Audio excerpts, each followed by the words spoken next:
चलिए, आज एक बहुत ही ज़रूरी मेडिकल प्रोसीजर पर बात करते हैं, आर्टीरियल ब्लड गैस या एबीजी सैंपलिंग। इस गाइड का हर एक स्टेप सेफ्टी और एक्यूरेसी को ध्यान में रखकर बनाया गया है, क्योंकि हम जानते हैं कि यहाँ एक छोटी सी भी गलती के बड़े नतीजे हो सकते हैं। तो आगे बढ़ने से पहले एक सवाल, जो अगला सैंपल लिया जाएगा क्या वो वाकई में एक्यूरेट होगा?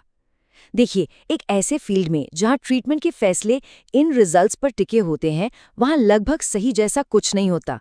एक जरा सी चूक भी मरीज की देखभाल को गलत दिशा में ले जा सकती है। ठीक है, तो इस पूरी प्रक्रिया को बेहतर ढंग से समझने के लिए हमने इसे 5 ज़रूरी हिस्सों में बांटा है। हम शुरू करेंगे क्यों से, फिर देखेंगे कि प्रोसीजर से पहले सेफ्टी के लिए क्या प्लानिंग करनी है, एक परफेक्ट पंचर कैसे करना है, बाद में मरीज और सैंपल की देखभाल कैसे करनी है, और आखिर में अगर कोई दिक्कत आती है तो उससे कैसे निपटना है। तो सबसे पहला सवाल, आखिर हम एबीजी लेते ही क्यों हैं? इसका एक गोल्डन रूल है और वो बहुत सिंपल है। एबीजी सिर्फ तभी लेना है जब उसका नतीजा मरीज के मैनेजमेंट यानी इलाज के तरीके को सीधे तौर पर बदलने वाला हो। ये कोई रूटीन टेस्ट नहीं है, बल्कि एक बहुत ही फोकस्ड डायग्नोस्टिक टूल है। तो ये हमें उन बड़े क्लिनिकल सवालों पर लाता है जिनका जवाब एक एबीजी दे सकता है।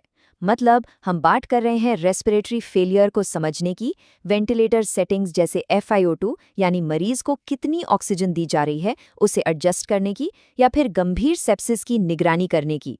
इनमें से हर एक वजह एक्यूरेसी के महत्व को और भी बढ़ा देती है।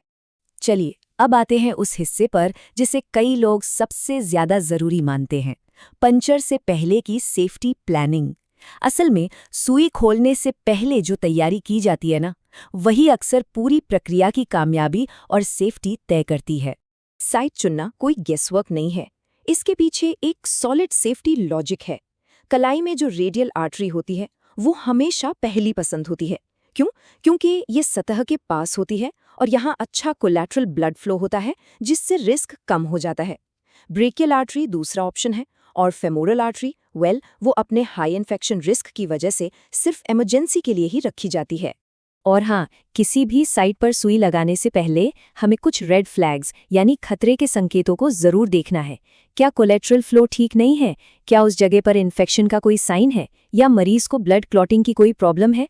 अगर इनमें से कुछ भी है तो हमें रुकना होगा। मरीज की सेफ्टी सबसे ऊपर है, और इसके लिए शायद हमें कोई दूसरी साइट या ज्यादा अनुभवी ऑपरेटर को बुलाना पड़ सकता है। और इसी वजह से आता है हमारा एक non negotiable rule, safety pause. इसे आप एक छोटा सा लेकिन बहुत जरूरी ब्रेक समझिए, जिसमें आगे बढ़ने से पहले सब कुछ डबल चेक किया जाता है। ये एक ऐसी सेफ्टी जांच है जिसे कभी भी किसी भी हाल में नजरअंदाज नहीं करना चाहिए। तो इस चेकलिस्ट में है क्या? हम मरीज की पहचान कंफर्म करते हैं, वेंटिलेटर की मौजूदा सेटिंग्स नोट करते हैं ताकि नतीजों को सही से समझा जा सके, और पक्का करते हैं कि मरीज एक स्टेबल स्टेट में है। इस लिस्ट का हर एक पॉइंट सेफ्टी की एक और लेयर है जो हमें एक्यूरेट और रेलेवेंट रिजल्ट्स देने में मदद करती है। ठीक है, सारे सेफ्टी चेक्स हो गए, अब बारी है परफेक्ट पंक्चर करने की। यहीं पर तैयारी और एक्शन एक साथ मिलते हैं। सही तकनीक न सिर्फ मरीज को नुकसान से बचाती है, बल्कि एक अच्छी क्वालिटी का सैंपल भी सुनिश्चित करती है। तो चलिए, सबसे कॉमन साइट यानी रेडियल आर्टरी के लिए स्टेप बाय स्टेप देखते हैं। कलाई की सही पोजीशनिंग से लेकर मरीज के आराम के लिए लिडोकेन का इस्तेमाल करने और सुई डालने के सही एंगल तक हर एक स्टेप मायने रखता है। ये एक मेथोडिकल प्रोसेस है, इसमें जल्दबाजी की कोई जगह नहीं है। अब एक बहुत ही सिंपल सी बात है जो अक्सर लोग जल्दी में भूल जाते हैं, एंटीसेप्टिक को पूरी तरह हवा में सूखने दे। क्यों? क्योंकि एक गीली सतह न सिर्फ इन्फेक्शन का खतरा बढ़ाती है, बल्कि वो सैंपल को भी कंटामिनेट करके नतीजों को गलत कर सकती है। तो याद रखिए, यहाँ धैर्य एक सेफ्टी टूल है। ओके, सुई बाहर आ गई, पर काम अभी खत्म नहीं हुआ है, बिल्कुल नहीं। प्रोसीजर के बाद का फेज उतना ही जरूरी है जितना कि प्रोसीजर खुद। अब हमें 2 चीजों पर ध्यान देना है, मरीज की देखभाल और सैंपल की इंटेग्रिटी को बनाए रखना। यहाँ एक नंबर है जो दिमाग में बिठा लेना है, 5। एक रेडियल आर्टरी साइट पर ब्लीडिंग रोकने के लिए कम से कम 5 मिनट तक लगातार मजबूत दबाव डालना जरूरी है। बीच बीच में उठाकर देखना नहीं, पूरे 5 मिनट। और ये रहा आपका दूसरा मैजिक नंबर, 15। कमरे के तापमान पर रखे गए सैंपल को 15 मिनट के अंदर एनालाइज कर लेना चाहिए।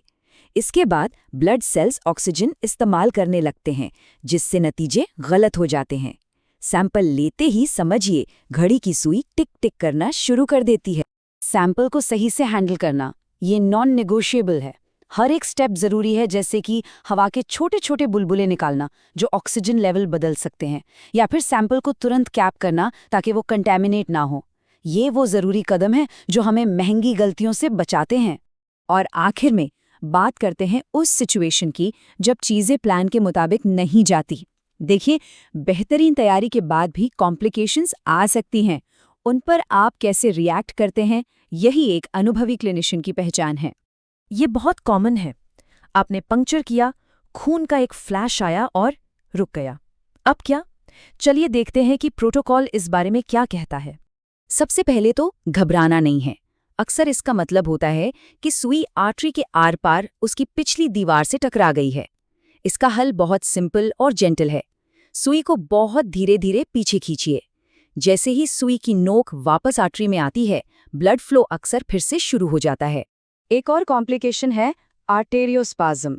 आसान भाषा में आर्टरी का अचानक सिकुड़ जाना। इसका सबसे अच्छा इलाज है रोकथाम। सुई को बार बार अंदर बाहर करने से बचें, लोकल एनेस्थेटिक का इस्तेमाल करें और मरीज को शांत रखें। एक शांत मरीज की आर्टरी भी शांत रहती है। और ये हमें एक बहुत ही ज़रूरी सेफ्टी रूल पर लाता है, द 2 अटेम्प्ट रूल। यानी हर ऑपरेटर को ज़्यादा से ज़्यादा 2 बार कोशिश करनी चाहिए। बार बार नाकाम कोशिशें सिर्फ मरीज को बेवजह का दर्द और नुकसान पहुंचाती हैं। 2 कोशिशों के बाद किसी सीनियर को बुलाने या फिर अल्ट्रासाउंड मशीन की मदद लेने का समय है। और इसी के साथ हम अपने सबसे ज़रूरी टेक अवे पर आते हैं। इसे हमेशा याद रखिएगा, एक गलत एबीजी सैंपल न लेने से भी ज़्यादा खतरनाक है, क्योंकि एक खराब सैंपल गलत डायग्नोसिस और नुकसानदेह ट्रीटमेंट की वजह बन सकता है। ये हमारी प्रोफेशनल जिम्मेदारी है कि हम इस प्रक्रिया के हर कदम को पूरी सावधानी और सटीकता के साथ पूरा करें।